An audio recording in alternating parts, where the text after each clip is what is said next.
Georgia, Greensboro, North Carolina, Charlotte, North Carolina, Chicago, Tampa, Florida, Miami, Dallas, Texas. I don't care where the city is.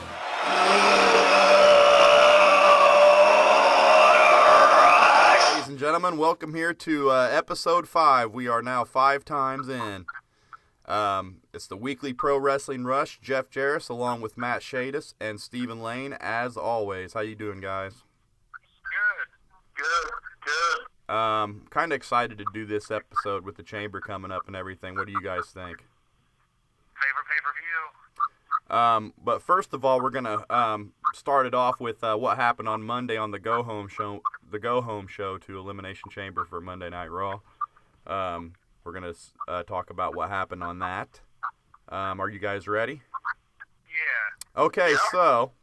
so as I have wrote down here, Cena started off the show coming out talking about the Chamber, and then he was cut off by none other than Cesaro, who we've been talking about in the last few weeks. We're all liking pretty much.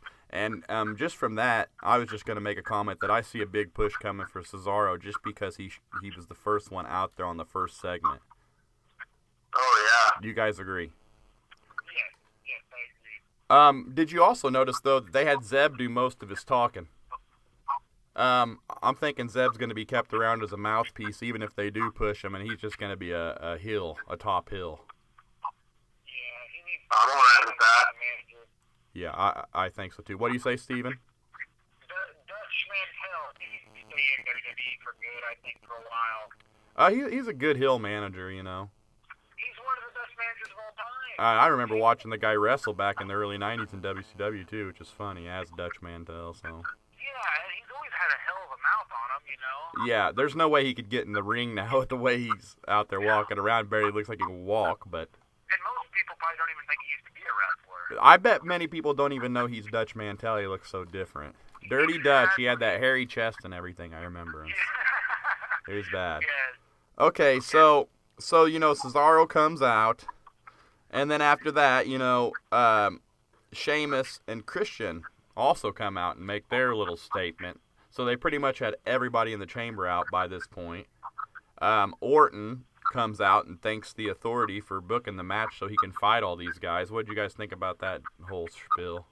Well, I got a comment on the Christian thing. When he came out, he was like a face, okay? And he's doing the Christian thing, you know, Right. comebacks. Now, did you notice whenever he had a match? Yeah, I was going to come up to that. Just a he second. Turned he turned heel. Yeah, hold on. I was gonna mention that. But it didn't make any sense. yeah, it doesn't make any sense. But as far as Orton coming out and he talks about, you know, all the guys in the Chamber, and then, you know, Daniel Bryan's music hits and he gets the big pop like he has been. And he actually mentions the Yes movement and talks about how he wants to go to WrestleMania and wants to win the Chamber. And then you had Kane come interfere on that one. Man, they had a bunch of guys just coming out at the beginning. Did you notice that? It was just like, gosh, who else are they going to bring out? I pretty much knew all the Chamber guys were going to be making an entrance. But then they had Kane come out with this ongoing feud. He books a match between Daniel Bryan and none other than Christian, who we just talked about, because he said Cesaro and Cena were already booked and Orton was booked against Sheamus already. So the match was going to just be a impromptu match right there starting off the show. And like you said, as soon as they start off the match, it was like he was a heel. Yeah. So did you get that, Matt? Yeah, he said he was coming back as the tougher Christian, or you had to see a different side of him. He mentioned it when he cut his little promo. Yeah. I kind of expected it. I didn't expect the straight heel turn that quick. You know, when he came out, he was regular Christian, and he did talk all that stuff. But, you know, Sheamus was saying he wasn't joking around from then on out either. But then all of a sudden, as he goes into the match, he got a heel reaction. Like they already were, like, planning on, the crowd already knew he was going to heel out that night. Well, I think if you put anybody at this point in the ring with Daniel Bryan, they're automatically a heel regardless. So And if they act like a dick. And also the way they had him acting all cocky and shit, that's going to make the crowd just turn against him instantly, especially against Daniel Bryan. Right. Bryan ended up countering the kill switch and rolling up Christian for the pin. What'd you guys think of that match? It was an alright match. I kind of would like to see the two go at it in a really good match, like a pay-per-view match, in my opinion. Well, I think they definitely could. Yeah, I think we actually mentioned that we'd like to see Christian and Daniel Bryan in a feud. Or we said Christian and somebody, I just can't remember. But right after that, Kane then says, Bryan's not done. There's another match, and he's going to face Kane right there when they come back from the commercial break. So what'd you guys think of that little bit? Obviously, they're going to keep the Kane and Daniel Bryan feud going. Yeah, I wonder if this is their way of maybe pumping the brakes on that until after WrestleMania. See, I don't understand. They got 2 storylines going with Bryan, almost 3 storylines going with Bryan right now. They got the face of the WWE storyline going, how they don't want him to be. Then they got him wanting to headline WrestleMania in the Chamber, possibly. And then they got the storyline going with Kane. So there's 3 different things, 3 different roads they could go with Daniel Bryan, like they're leaving open these just in case something doesn't work out the way they want it, in my opinion. Smart. It's a good move. Yeah, it is smart of them to do. You're right. But Kane wouldn't release the chin lock at the 5 count, so he ended up getting DQ'd. And what'd you guys think of that ending?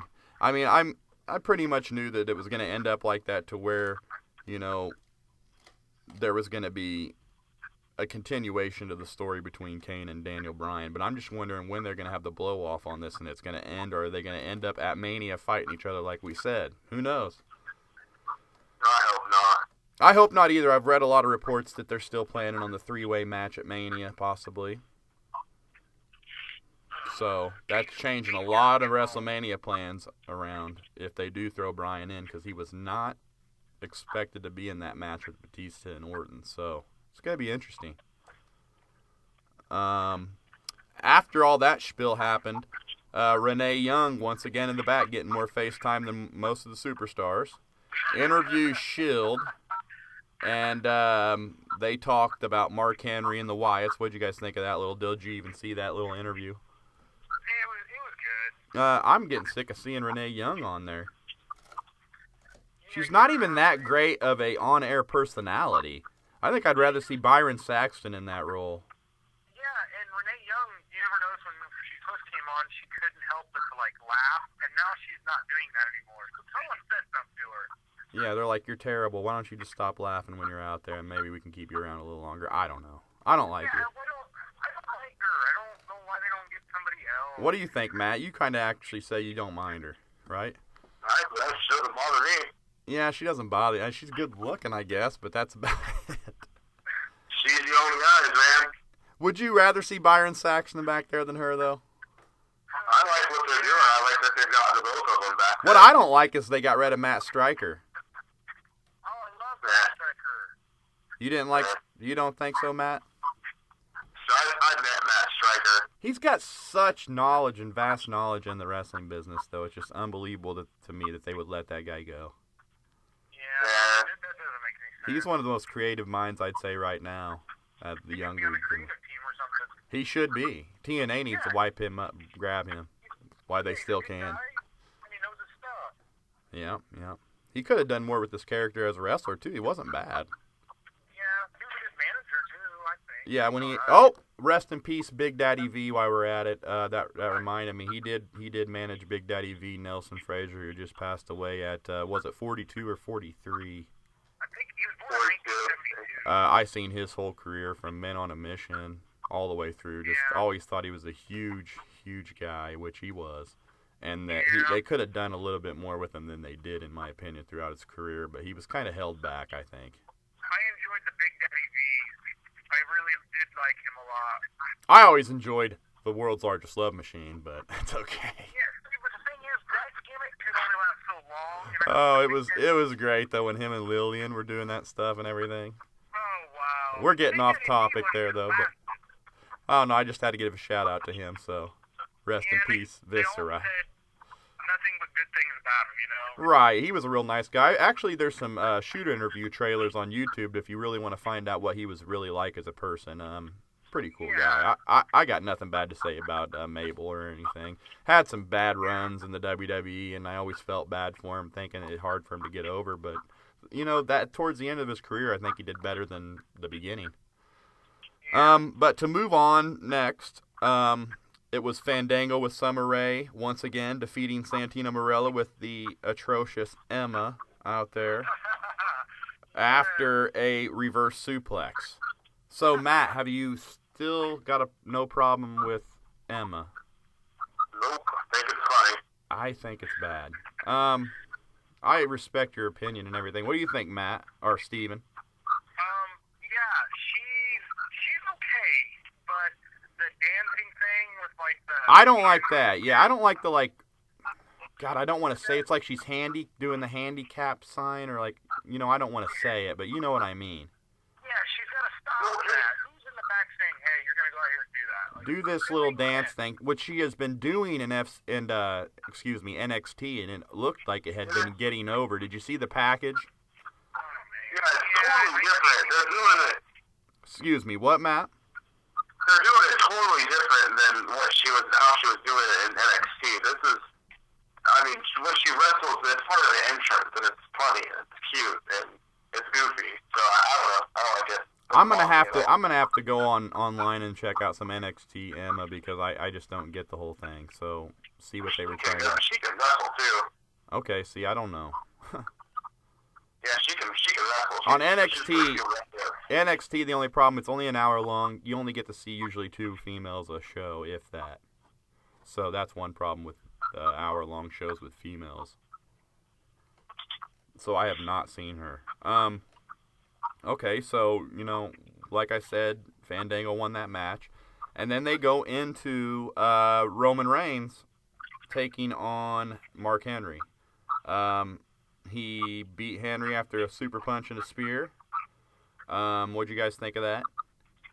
Yes, very good match. Roman Reigns is next biggest star. Reigns is going to be a star. I mean, they had him squash Henry practically. Yeah. Oh, yeah. And I don't like the way they're already using Mark Henry. It's just like, oh, God, he's back, whatever. He's a throw-in now. It's just, he's just there to up the other talent, and I think that's it. Yeah. Just to give him a shove or a rub off of him. But the Wyatts interrupted and had another standoff and talked about Sunday. What'd you guys think of that? Did you think they needed another standoff like they did last week again? Like, oh, that standoff went over well. Let's do it again. Yeah, but, you know, they would come back later on in the show, but I just didn't see the need of that standoff right then and there. No. I think the ending would have been way more effective, which it was good, but it would have been more effective if they wouldn't have had that little interaction there. Maybe have had him pop up on the screen or something, you know, like they'd been doing. What do you think of that, Matt? I liked it. I liked this group. I wish the storyline was going to be a little bit longer. Like I said, this feud, I think I said last episode I would have loved to seen this feud go longer than it did. Mm-hmm. If they keep it going after the Chamber, I would not be mad about it. I would like that. Which I don't see happening with the way Roman Reigns is acting, but you never know. That may be a way to get them to split up eventually. I could see that almost happening Sunday, but we'll get on to that when we get on to the predictions. Jack Swagger, the new #1 contender to the Intercontinental title, which is kind of surprising to me. They're pushing now Swagger too, so they must just love the Real Americans now after jobbing them out for so long. I don't know. Maybe they paid their dues, and now they're like, okay, you guys have been in the doghouse long enough. Let's get you out. That's what it's looking like to me. He defeated Kofi with Patriot Lock rather easy. Kofi had been getting pushed, I thought, the last month or so, but obviously Swagger's taken his place. So, what do you think about this push, Matt, for Jack Swagger? I mean, he's not going to beat Big E. That's not going to happen. But just the total 360, the total 360 on the Real Americans period is just interesting to me. Yeah. How they just jobbed him out. They could never win. They always had the best matches, though, So it's like, I don't know what they were doing with Swagger and Cesaro for there. I like Swag. I don't like his look or his lisp. But as far as wrestling goes, he's good. But he could never be a face because of that lisp. But when he was world champion, I loved it. I thought it was really good. I thought it was a good reign. You'd think somebody would have introduced him to Hooked on Phonics, but nobody never did. That's my last comment on Swagger. Big E defeats Jinder and Drew McIntyre of 3MB pretty convincingly. He suplexed Jinder onto Drew, and then he hit them both with the big ending for the pin. Wow, how exciting was that? 3MB, I don't even know why they're on the roster.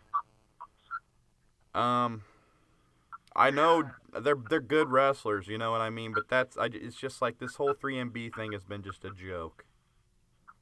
I'm so ready for that group to disband.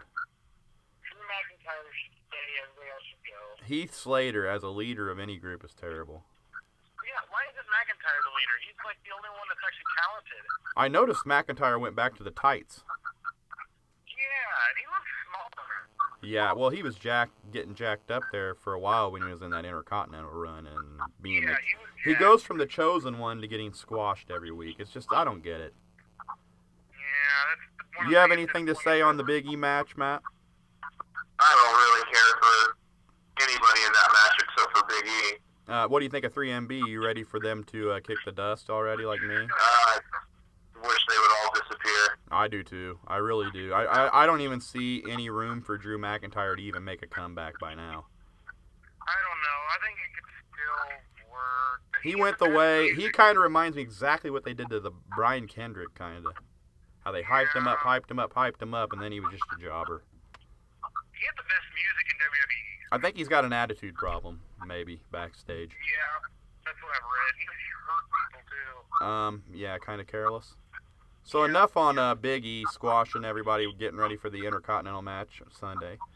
We went to another Renee Young interview back with John Cena this time, and he talked about how all the new stars have a lot of potential, but he says he'll find out what Cesaro is all about later tonight. I didn't really care about the interview, really. They're just throwing that stuff in there, it seems like, to fill time.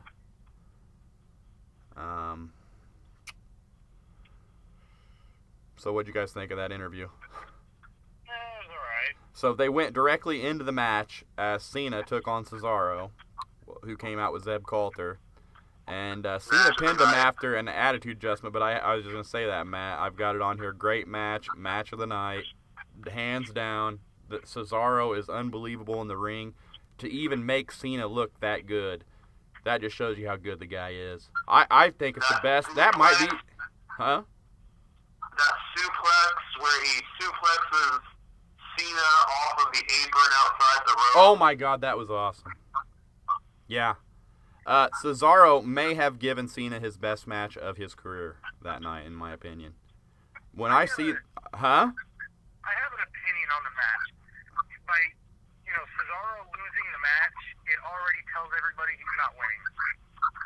I know he's not going to win the Chamber anyway, but what a match. It just shows me how much faith they got in this guy. They said they gave him a standing ovation, by the way, when he went into the back locker room. All the wrestlers did, if you didn't hear. Yeah, and he's been that good. He was that good when he first walked in. Yeah, but it's I mean, just... he really was. He's a hell of a wrestler. But Matt, like you said, I kind of listened this week, and yeah, he is so over with the crowd. I think the crowd was more for Cesaro than they were for Cena in that match. It's hilarious. But they need to do something with his 7 languages he can speak. He needs to be like, do something with it.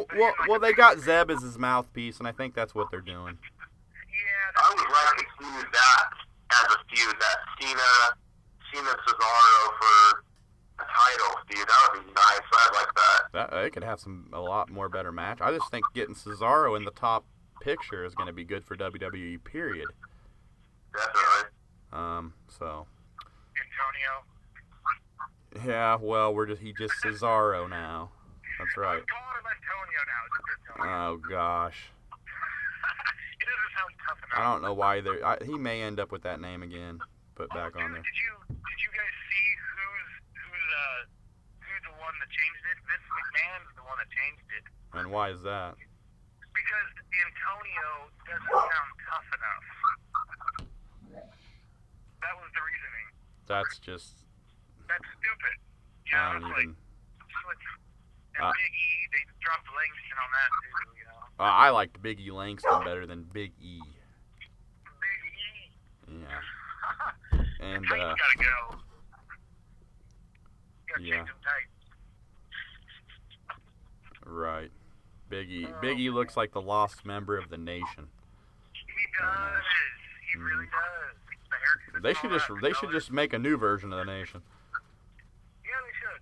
Okay. Mark Henry, he's still there? Yeah, he's still there. They could bring The Rock back. No. Okay, so on to the next thing. Orton backstage kissing Triple H's ass like he has been. I like that. Claimed that they carried Batista in Evolution. And then Batista just pops out of nowhere and says Orton is the ass of the WWE. That was funny.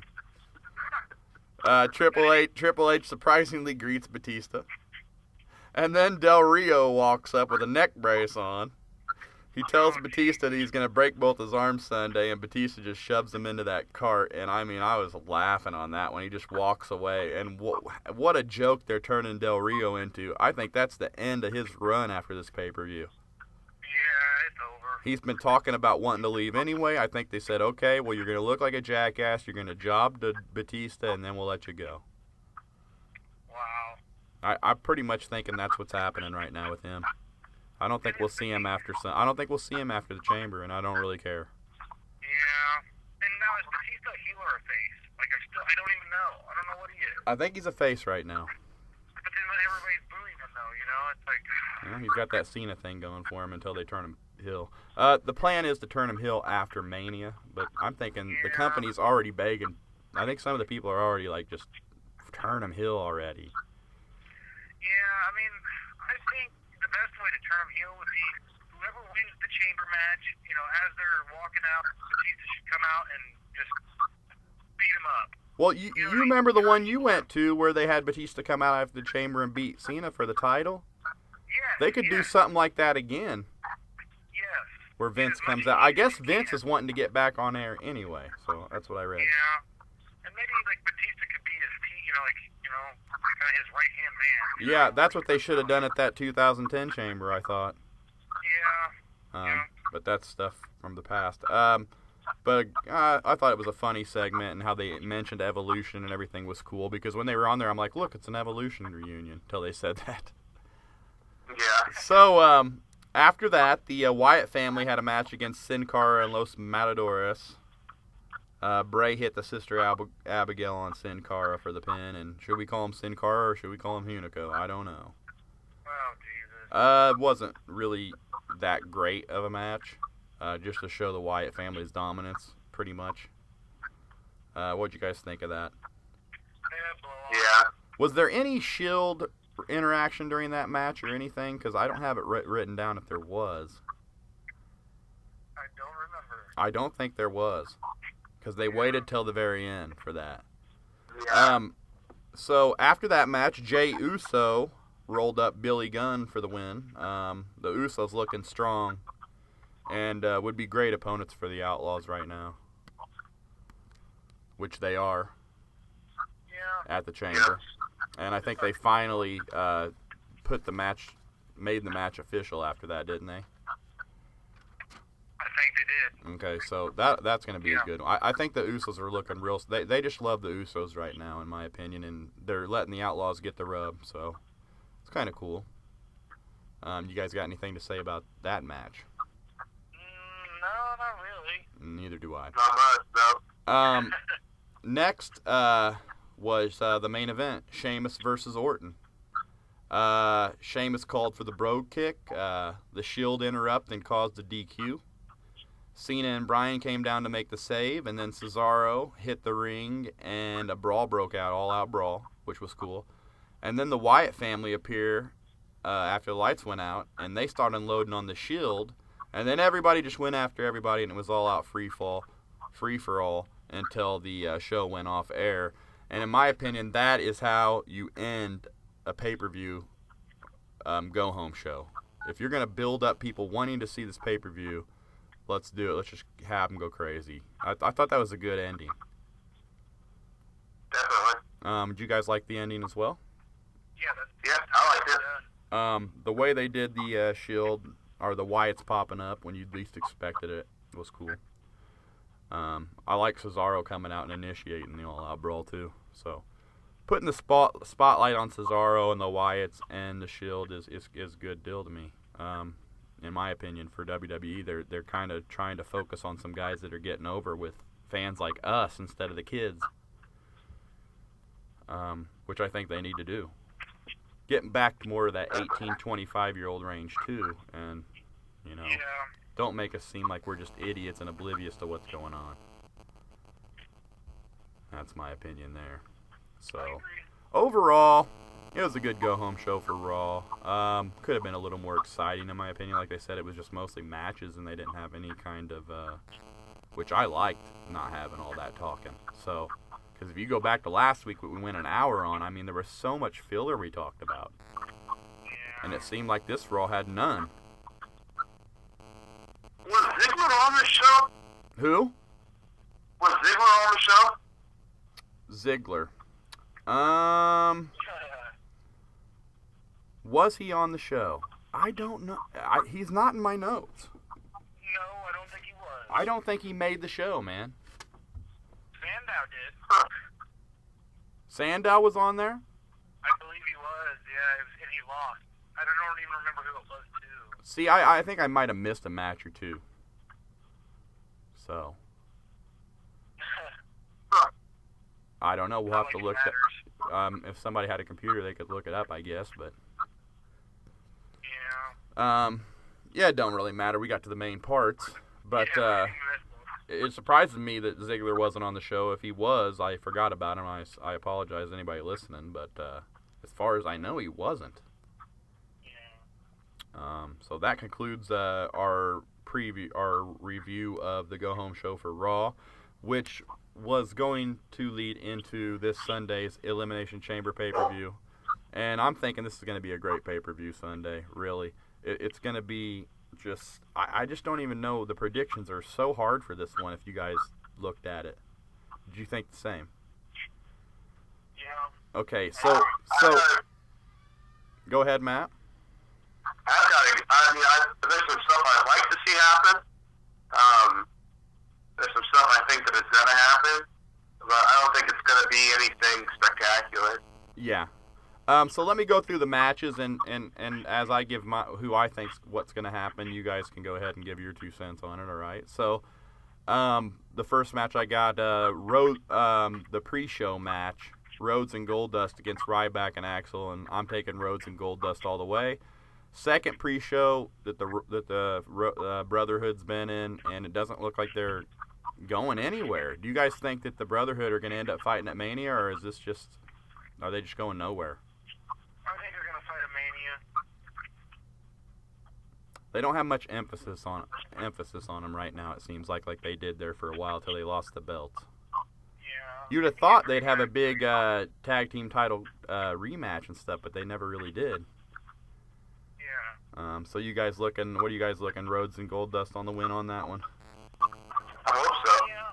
Yeah, I'd hope so too. If they lose to Ryback and Axel, that's gonna be bad. Expired. Another match that was added, Titus O'Neil and Darren Young gonna finally get the primetime players over with, and this is gonna be a total squash by O'Neil, in my opinion.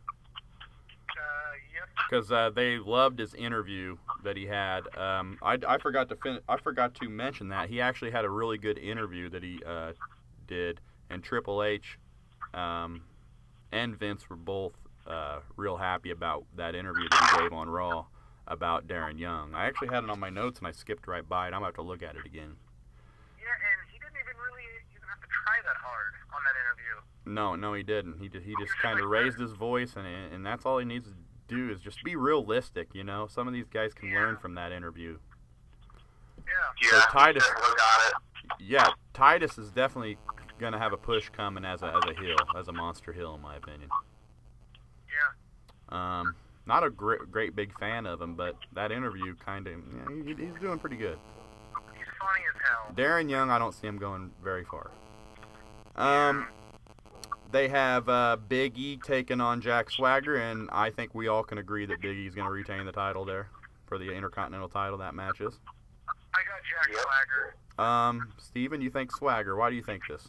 I think they're pushing both him and Cesaro pretty hard. I can go with that too. That they might have Cesaro and Swagger both come out with belts. What would you think about that? That could be a possibility. I think No way. I don't. It's a long shot, but a possibility, I guess. Yeah. Yeah, but I'm with you, Matt. I don't think that's gonna happen. I think Big E comes out with the IC belt. The next match, the Outlaws and the Usos. And this kind of starts my whole little thing. I think the Outlaws are going to beat the Usos with help. I think this is going to be a whole night of the Authority just screwing people over. Yeah, and I think that's how they're going to bring Vince back in. Yeah, Outlaws are going to screw over the Usos and lead to a Mania rematch maybe. What do you think? Maybe even like a Fatal 4-Way rematch. That'd be cool. Or a 3-way tag match or something at Mania for the belts. That'd be neat to put an emphasis back on the tag straps. I think it's going to be like a tag team turmoil at Mania. Yeah, think that's what they've done that before. I think at Mania 20 or 19, Mania 20 they had like 2 tag team turmoil matches that were horrible. But if you use that concept with some good teams, it could be a great match. But I think the Outlaws are going to win with help from the Authority. What do you guys think? Yeah, most likely. Okay, so you guys are going with that one. The next one, I think Batista's putting out Del Rio for good, like I already mentioned. Yeah, it's a blow off. I think that Del Rio's done after this pay-per-view. I think he's finally just fed up with his position in the company, and he's done. Yeah. I don't think he's quitting. He's already... Been out for a while. It's already been, whenever right after Punk quit, it was already reported that he would be the next guy to leave, and he wasn't happy at all. And I even mentioned on the Whenever his deal runs out, it's not like he's leaving now. Oh, he could quit. He could say I had enough, and I'll fight Batista Sunday, put him over, and then I want out of my contract. I want released. I'm going back to Mexico. Why would you put somebody over if you're just going to quit? Because they don't want him looking strong going out of the company and then going to TNA. Yeah, they do that a lot, actually. Yeah, they do. They do that a lot. They actually, that was actually one of the main things that Kevin Nash did when he left the company for WCW, was he had a deal that he would put over Taker and he would put over Shawn Michaels before he left. So, it was kind of a thing like that, I think. They're like, well, you got to put somebody over then. So you're going to put over Batista. Okay. That's what I think. I could be wrong. What are your guys' outlook on this match? It's Batista all the way. Yeah, Batista all the way. What do you think, Matt? Yeah. But you don't think Del Rio? But you don't think Del Rio will be done? No, I don't. I mean, if he's still unhappy, he's just gonna quit and break his contract. I just think it because how terrible they made him look on that segment. I mean, they love to do that to guys that are just pissed off and leaving. He's got a neck brace on. It doesn't even fit okay. Right. In the history of guys that have just got fed up and left, the way they do them is they do them dirty on the way out, man. They don't want you to look good. Yeah. They don't want you to leave and go to TNA looking good. Oh, man. They want you to look like a that joke. Like, oh, look, he's there. That's funny. That's that guy that freaking Batista shoved around and whooped up on before he disappeared. Kind of like they did with Muhammad Hassan. Okay, so, but that was a whole different story. I have the Shield actually losing to the Wyatts and starting the dissension of the Shield, possibly. What do you guys think? Yeah, Shield. Yeah. Yep. So Wyatt's over the Shield in that match. Shield start the dissension. Maybe not break up right there, but lead to a longer feud with the Wyatts maybe. And, that whole time they just can't get along. And then by Mania, it's just over. That is exactly what I was thinking. I'm thinking that same thing too. You basically hit everything I was thinking. Yeah. Okay. And then the very last match, unless they have added one that I didn't add to the list, have they? There's no women's match I had seen. No, I don't think so. Okay, yeah. so if I'm probably there's 7 matches when I looked at it. There may be more. There may be one more added because they usually have 8. But I look for like a women's match to be put in there. But like I said, the women's division, they don't even care about the divas. So they haven't even put them on the list. That shows you how much they don't even care. They put a pre-show match before booking a women's match. So I don't know. But you have Orton. I think he's going to retain the title in the chamber because there's going to be a lot of help from the Authority on the outside, help from Kane, maybe possibly help from the Shield. I don't know what's going to happen, but I see Orton coming out with the belt and holding it till Mania. What do you guys think on that? It's so hard. I don't know. I almost don't know. I don't either, but if I'm making a prediction, that's my prediction. What's your prediction? Because this show is about predictions, so when next week we can see, like, maybe we got something right. Who knows? I would like to see Brock take out Christian and then take his spot and take the title. Yeah, I'd love to see Brock get in there somehow. Christian does not need to be in the match. They just made him look weak against Daniel Bryan anyway, so I could see him doing something like that, Matt. Really, I could. Yeah, I mean... And I think Bryan gets screwed at somehow at some point. I'm thinking Bryan. I think Kane will be there. Kane will be there to screw Bryan over, and he may pop out from underneath the ring. Yes. Or somehow pop up underneath his chamber or something, you know. Who knows?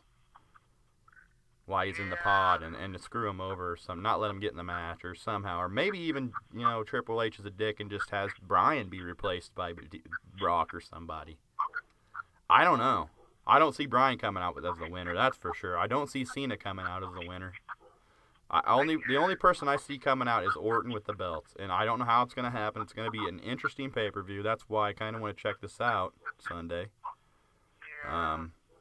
So I don't know, man. That's a hard one. that's the only match I really care to see, though, is the Shield and the Wyatts and the Orton chamber match. Yeah. You could put the belt on Daniel Bryan, too. Say what? I mean, you could. They could put the belt on Bryan. Yeah, they could, but like I said, I just don't... That triple threat match. Right. I don't see Bryan coming out with it. Yeah, because Orton would automatically get a rematch clause. Right. So that would do And it. then Batista could argue that, well, he's already got the main event because he won the Royal Rumble, and there's your triple threat. There's your triple threat. That could very well happen, too. We'll see. If they have the faith in Daniel Bryan, I can see him winning it, but who knows? With Triple H as your special guest referee. That'd be great. Triple H, though, he's going to end up fighting somebody at Mania. They just don't know who it is. They're looking at Roman Reigns now, I heard, so... Keep his ass off the card. Yeah. He doesn't need to wrestle. I don't think he does either. I just watched WrestleMania 29, and he had a good match with Brock last year, I thought, other than getting burned up, other than getting scorched by that dry ice. Wow. Did you guys see that? Weird. Yeah. That had to hurt, you know. That had to hurt. It burns slowly, so I don't know. So that's pretty much it for the Elimination Chamber predictions. One of the last things I was going to say is that I just heard a rumor that Scott Hall will be the next guy inducted in the Hall of Fame. What do you guys have any word on that? Yeah, shouldn't he be a headliner, though? Maybe I don't think he should be a headliner. Yeah, I don't know. No. No, he's not headliner status. Yeah, He was always a mid-card guy. He never did have the belt. But here's the thing. He's below Jake the Snake. That to me is kind of like, I mean, Scott Hall should be at least the second man in. No, Hall. In my opinion, Jake Roberts goes in over Scott Hall. What do you think, Matt? Oh, yeah, absolutely. Yeah, I think so too, Steven. They're not even in the same realm. Yeah, they're not even in the same league. See, I hate to see that, though, because I think Scott Hall was, in the meantime, he was kind of big time, you know? He deserves to be in there, but he was never a major main event guy. Yeah, I don't know if I put Jake the Snake in the beat-up of him, though. Jake the Snake was so over, though, when I was a kid. I mean, people just loved this guy. He didn't need a belt because he had the snake.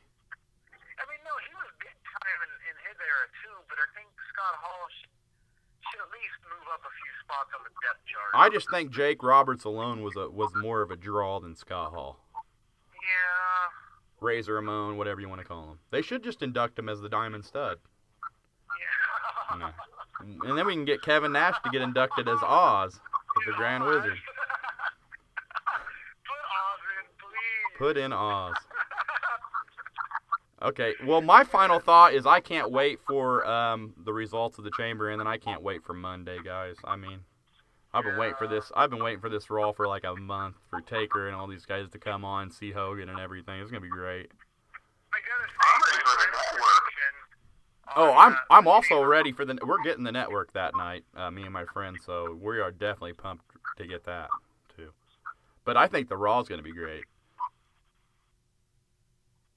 And they're saying it's going to have may have a ending to it, a cliffhanger on the ending to Raw next Monday. So that's going to be interesting.